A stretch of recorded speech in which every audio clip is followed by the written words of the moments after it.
Live. Yeah. The record was going to be originally called Musical Mind, but I was like, that's kind of corny. But I said, Ill Mind Music sounds gangster a little bit, you know what I'm saying? Like, I'm ill, homie, you know what I'm saying?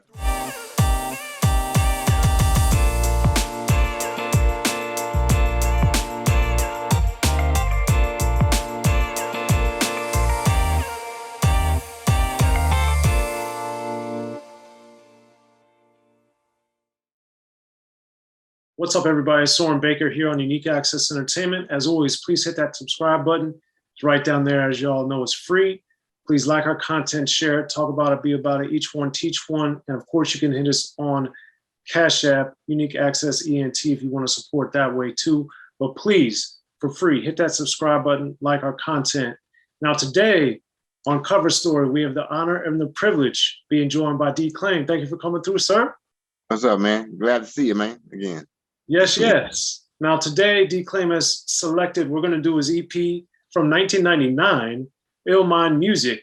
And this cover is just so intriguing to me on so many levels. And let's start with the tree. So how did you decide to make this a drawing and a piece of art as opposed to making it a photograph of you?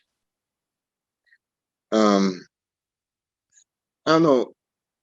A lot of the artwork when we was in the studios when we was younger, I was always drawing little fake covers for like Mad Lib cassettes and stuff, and Can Kick cassettes. We just, I just doodled and drew a lot of stuff. I'm a graphic designer at the end of the day.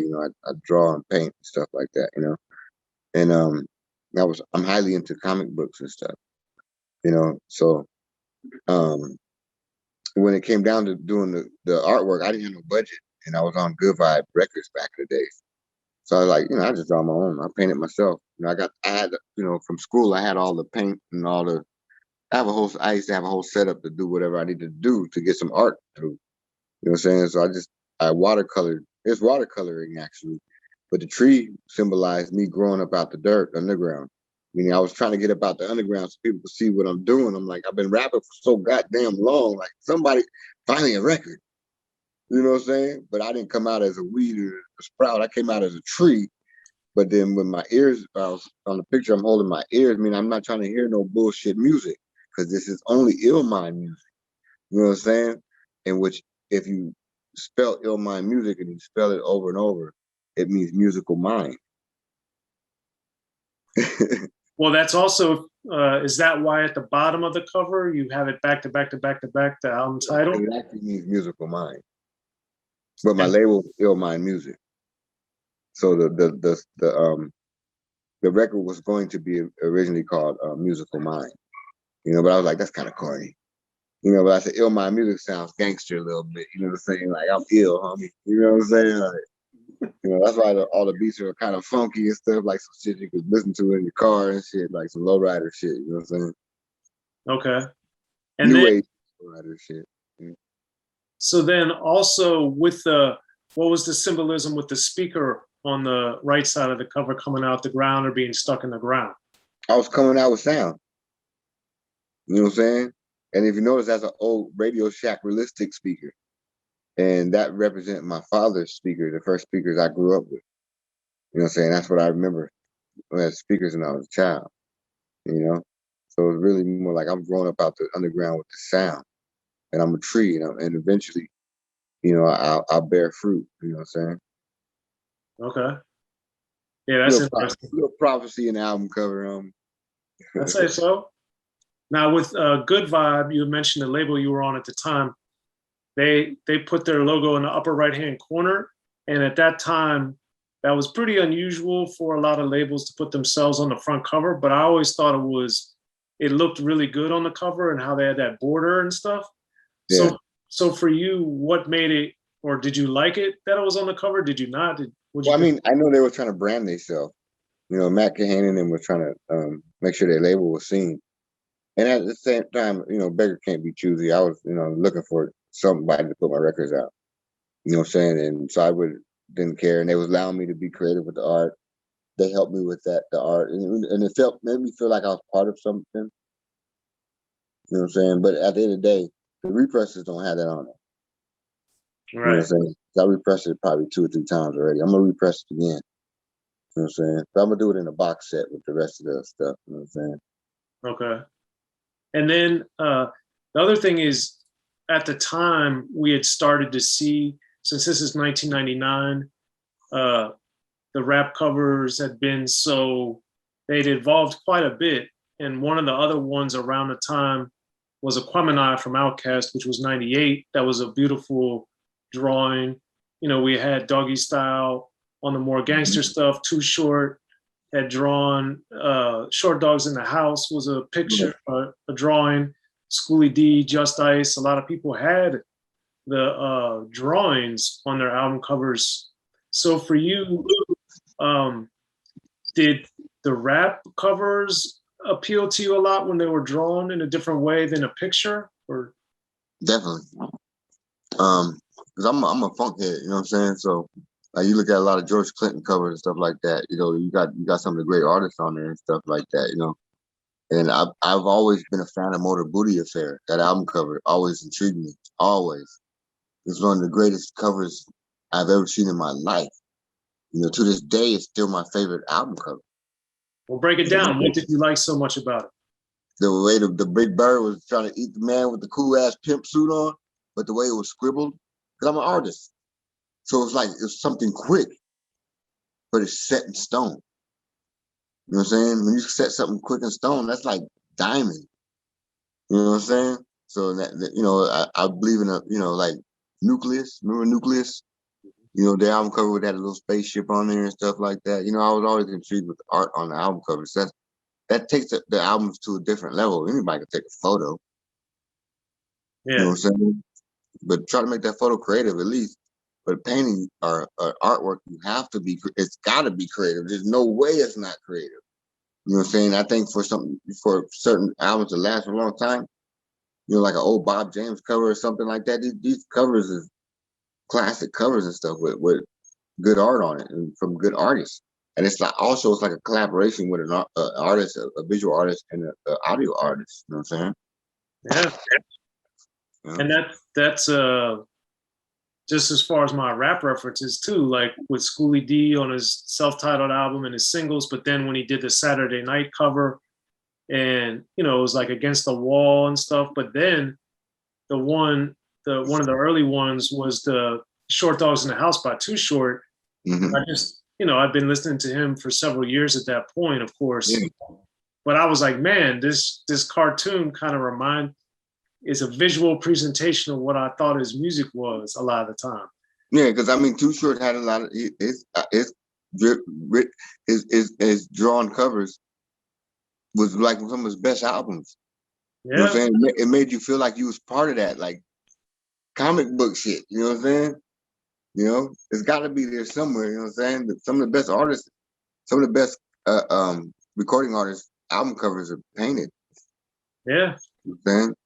And then with illmindmuzik on the back of the cover, you had a different cartoon, and then it was like the movie credits and all this other stuff. So what? I drew the back too. Okay. Yeah, that was my superhero shit. You know what I'm saying? Well, I was going to say, break down the difference between coming up as the tree and then being a superhero. Well, I mean, one of the things like in our crew, our names and stuff, Madlib, and we was always thinking we were superhero kind of. I was trying to make them realize when you have an alter ego, that's superhero shit. You know, because I used to force the crew members to use their names. Like, you're not going to come around here as Jack. You ain't coming around here Kevin or Nick. You're coming out here as Metaphor, Wild Child, or Kazi, and that's all I'm going to call you. Because you're going to only call me Declaime. You know what I'm saying? That's why when I did Dudley Perkins was my alter ego. I'm Declaime first. You know what I'm saying? Like, I'm Declaime. You know what I'm saying? Like, here to save the day. You know what I'm saying? That kind of shit.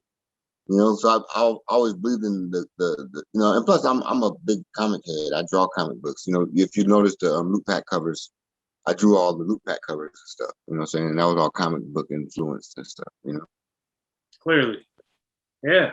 And I liked it on the back of illmindmuzik because not only visually is it great, but highlighting Madlib, Loopback, Evidence, the different people you collaborate with. So when you look back on it and you see those credits, how do you feel, or what do you remember?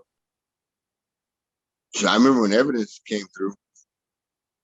And I was actually already a fan. But there was underground kingpins back then.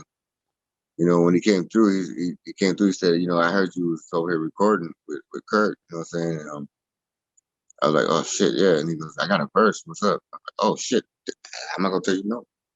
You know what I'm saying? He came and blessed the record and shit. But I noticed on the verse, he was like, I'm gonna eat these fuckers up.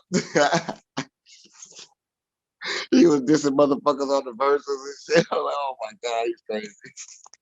He came in as a B-boy, full B-boy.